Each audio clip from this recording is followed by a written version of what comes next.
नमस्कार। हिंदी विषय कक्षा 11वीं में मैं हिंदी शिक्षक डीएल रावत आपका हार्दिक स्वागत और अभिनंदन करते हैं। आज आपके पाठ्यक्रम में जो 8वां पाठ है, नाम है इसका पंच लाइट। पंच लाइट को अंग्रेजी में पेट्रोमैक्स कहते हैं। एक केरोसिन से जलाने का हवा भर के जो चलाया जाता है वो पंच लाइट होता है। लेखक का नाम है फणीश्वरनाथ रेणु जी। अब फणीश्वरनाथ रेणु जी हिंदी साहित्य में जो आंचलिक साहित्यकार है, आंचलिक का मतलब अंचल, प्रांत, खासकर उनके साहित्य में बिहार और उसके आसपास के विस्तारों में जो भी चल रहा है, वहाँ की सामाजिक, धार्मिक, सांस्कृतिक, व्यक्तिगत जीवन शैली, इसको लेकर इन्होंने बहुत सी रचनाएं, जिसमें उपन्यास भी है, कहानी भी है, इस प्रकार से उनकी रचनाएं मानी जाती हैं। तो यहाँ पर ये जो पंच लाइट दी है, ये भी बिहार के एक प्रांत में पंच लाइट विषय को लेकर, मतलब गांव में ये पेट्रोमैक्स या पंच लाइट लाने के विषय को लेकर बिहार के एक गांव की कथा वस्तु को लेकर कहानी के रूप में यहाँ पर लेखक ने बताया है। लेखक का जन्म 1921 में और निधन सन 1977 में हुआ था। बिहार में पूर्णिया जिले के औराही हिंगना नामक गांव में फणीश्वरनाथ रेणु जी का जन्म हुआ था। उनकी शिक्षा भारत और नेपाल दोनों में हुई थी। 1942 में भी स्वतंत्रता आंदोलन में भी वो कूदे थे और वहाँ पर उन्होंने आंदोलनकारी के रूप में, क्रांतिकारी के रूप में अपनी सेवाएं दी थी। 1950 में नेपाली क्रांति आंदोलन में भी हिस्सा लिया था। सही मायने में रेणु जी एक कर्मशील सारस्वत थे।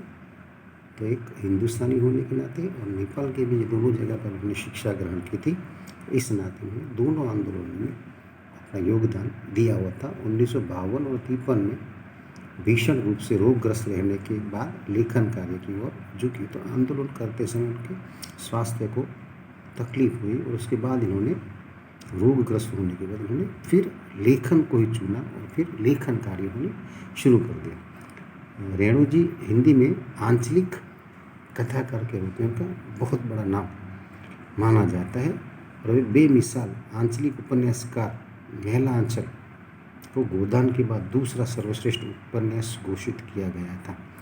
मतलब कि यहाँ पर प्रेमचंद जी का जो गोदान नामक जो ग्रामीण जीवन को लेकर उपन्यास लिखा गया, उसके बाद यदि दूसरा कोई उपन्यास का नाम हिंदी साहित्य में लेना चाहिए तो वे है महिला आंचल, जो फणीश्वरनाथ रेणु जी द्वारा लिखा गया आंचलिक उपन्यास है।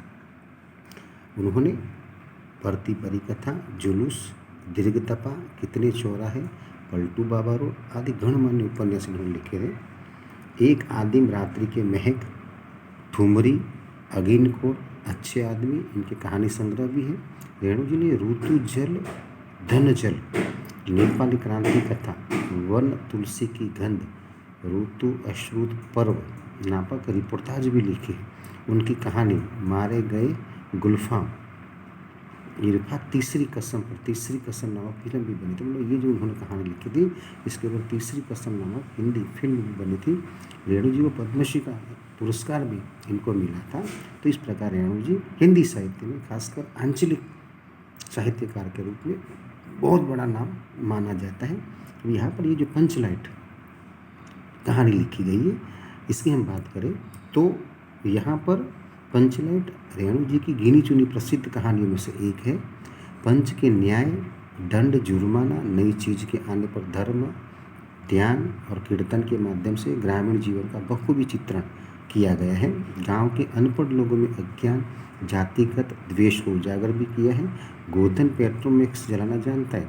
अगर यहाँ पर इस कहानी का अगर हम हीरो माने, मुख्य पात्र माने, नायक माने, तो हम गोधन को मान सकते हैं, क्योंकि वो पूरे गांव में पंच लाइट मतलब कि पेट्रोमैक्स जो भी इस कहानी का शीर्षक है, उसको जलाना पूरे गांव में कोई नहीं जानता था, केवल गोधन ही जानता था। तो टोले की इज्जत बढ़ जाती है। सम्मान स्वरूप गोधन के गुनाहों को जातिगत पंचायत माफ भी कर देती और सबके हृदय में एक नया प्रकाश भर जाता है। ये पूरी कहानी में पंच लाइट में ग्रामीण जीवन, फिर नई कोई खोज या नई कोई चीज़ आने पर धर्म ध्यान करना, कीर्तन करना, उसकी जो भी शुरुआत है, जो प्रारंभ किया जाता है, उसको मुहूर्त के आधार पर पूरे गांव में उसको घुमाना, इसके पीछे ध्यान क्रिया वगैरह करना। और ख़ासकर जो अनपढ़ लोग होते हैं उनमें ये भी होता है। और ख़ासकर ग्रामीण जीवन में जो जातिगत द्वेष होता है, धर्म को लेकर होता है, और जातिगत भी ऊंच नीच के भेदभाव को लेकर भी कभी कभी होता है। और वहाँ पर ये जो न्याय प्रक्रिया होती है वो खासकर पंचायत के माध्यम से होता है। और ये कहानी भी लेखक ने लगभग आज़ादी के आसपास के समय की लिखी हुई है। इसलिए वहाँ पर खासकर आज भी बिहार और उस प्रांतों में आज भी खाप पंचायत और ग्रामीण पंचायतों का आज भी बड़ा दबदबा माना जाता है। ये उस समय की कहानी यहाँ पर मानी जाती है। लेखक ने यहाँ पर गांव में पंच लाइट लाने की कहानी को लेकर गांव में जो भागदौड़ मच जाती है, जो उत्साह है, जो धर्म ध्यान होता है, और लाने के बाद फिर एक बहुत बड़ी मुसीबत कि पंच लाइट लाए तो सही, उसका भाव भी तय हो जाता है। वहाँ से कुछ अग्रगण्य जो नागरिक होते वो खरीदने भी जाते हैं। लाने के बाद बाकायदा उसका पूरे गांव में ढोल नगारा बाजे के साथ उसका स्वागत सत्कार भी होता है। उसके बाद ये सारी कहानी ख़त्म होने के बाद उसमें किस व्यक्ति ने अपनी तरफ से कितना योगदान दिया, ये सारी बातें यहाँ पर होती है। लेकिन उससे भी ज़्यादा जब निराशा तक मतलब लाने समय सबको बहुत बड़ा उत्साह था, और सब कोई जो भी व्यक्ति उस पंचलाइट को लाने में सहभागी रहा है वो अपने आप को बड़ा गौरव का अनुभवी मानता था। लेकिन लाने के बाद जब प्रश्न आया पंचलाइट को जलाना, तो उसको कैसे जलाई जाए, फिर बहुत बड़ा बखेड़ा खड़ा हो जाता है। और यहाँ पर यह बखेड़ा इतना खड़ा हो जाता है कि आसपास के लोग, दूसरे गांव के लोग ये उनके गांव को बुरी तरह से फटकारे नहीं, गलत तरीके से बोले नहीं, इनके ऊपर ताने ना कसे, इसका भी लोगों को बहुत डर बन जाता है। और लोग सोचते भी हैं, कुछ लोग तो बड़े जो मुखिया या जो अधिकारी होते, दीवान जी, सरदार जी, पंच वगैरह को, इनको भी ये बुरा भला कहते हैं कि जब आपको पता ही नहीं था तो आप ये लाने का कष्ट क्यों किया। अब सवाल यहाँ पर पंचलाइट लाना था, लेकिन लाने के बाद यदि जलाया नहीं जाएगा तो इसका कोई मूल्य नहीं रहेगा। और दूसरी बात, अब सवाल गांव की इज्जत का है। यदि वापस दिया भी जाए तो भी प्रश्न ये होगा कि इज्जत खाक में मिल जाएगी।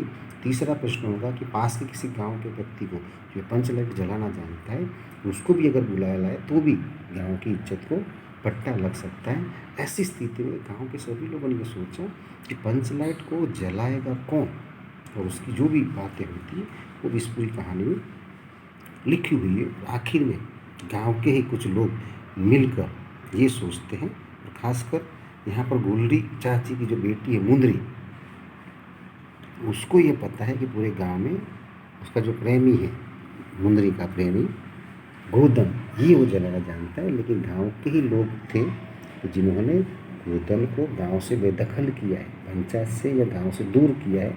अब वही उसी की चाची जो गुलरी चाची है, वही गोदन के लिए फरियाद करती है। अब वही व्यक्ति जब अपना नाम वहाँ बोलेगा कि गोदन ये पंचलाइट जलाना जानता है, तो समस्या खड़ी हो सकती थी। इसलिए मुंदरी की जो सहेली है उसके माध्यम से उसका नाम वहाँ पर बोला जाता है, और गांव के सभी लोग उसे मनाने भी जानते हैं। लेकिन दूसरी तरफ गोदन है जो मानने को भी तैयार नहीं, क्योंकि उसको लगता है कि अब गांव के सभी लोगों का जो उंगली है वो अब दबाने का, या उनको अपनी भूल का पश्चाताप करवाने का, या आज खुद उसका पक्ष अब मजबूत हो गया तो वो भी मानने को तैयार नहीं है। साथ में वो गाँव को जब न्याय प्रक्रिया के अनुसार, जो गांव में जो नियम होता है कि जब भी आपको पंचायत से दूर करने के बाद जब वापस लाया जाता है तो भेंट सौगात भी देनी होती है, पूरे गांव को बोझ भी देना होता है। तो ये गोदन को पता है कि इतना खर्चा होगा, तो वो तैयार नहीं हो रहा है। और पूरे गांव को ये लगता है कि गोदन भले कैसा भी है, लेकिन है तो वो गांव का ही लड़का। यदि वो पंचलाइट जलाना जानता है तो आसपास वालों के सामने जो गांव की इज्जत को बट्टा लगने वाला है वो बच सकता है। तो सब लोग ने ये सोचकर गोदन को जिन लोगों ने सजा सुनाई थी वही लोग वापस आते हैं, और आने के बाद मना कर गुलरी चाची से ये कहते कि तुम किसी भी प्रकार से फरियाद वापस ले लो।